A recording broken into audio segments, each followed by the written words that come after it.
Hi, hello. Mr. Brown here again with Chapter 2 of The Snail Patrol by Chris DeLacy.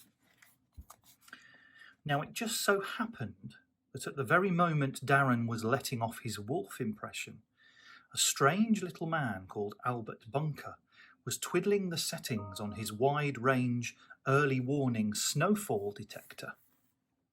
Albert Bunker is a great inventor. He is the man who invented corduroy socks, spaghetti-flavoured pop, and the dandruff hoover. His snowfall detector was a work of genius. If it heard the sound of snowflakes falling anywhere within a 10-mile radius, it immediately erected a giant umbrella over the entire Bunker residence. Unfortunately, if it heard the sound of a howling wolf, it simply exploded and toppled off the roof. "Wolves!" exclaimed Albert, snatching his headphones off.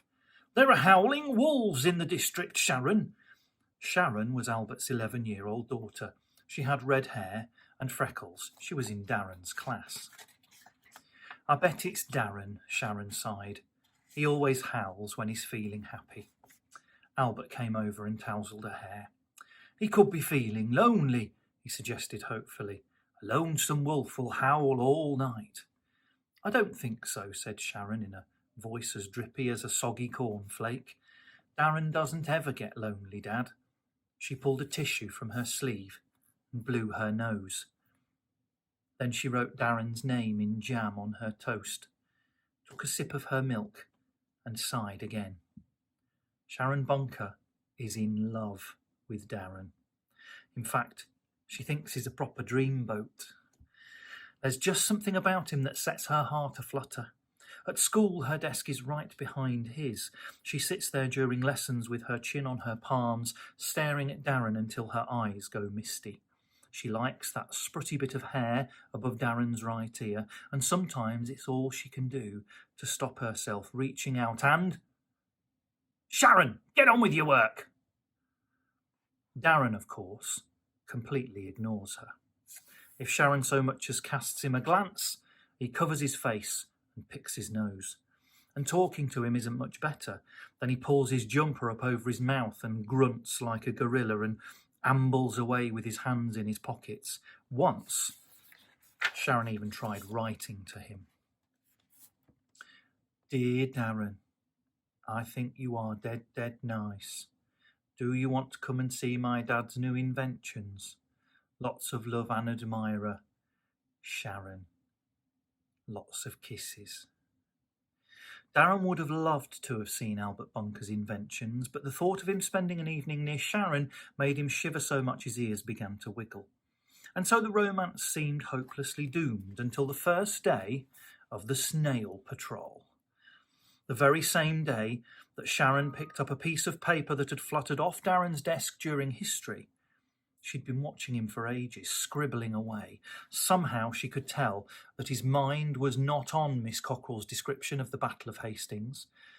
But it was only when Darren stifled a giggle and Miss Cockrell called him out to the front to explain what was so funny about an arrow in the eye that Sharon discovered just what he'd been up to.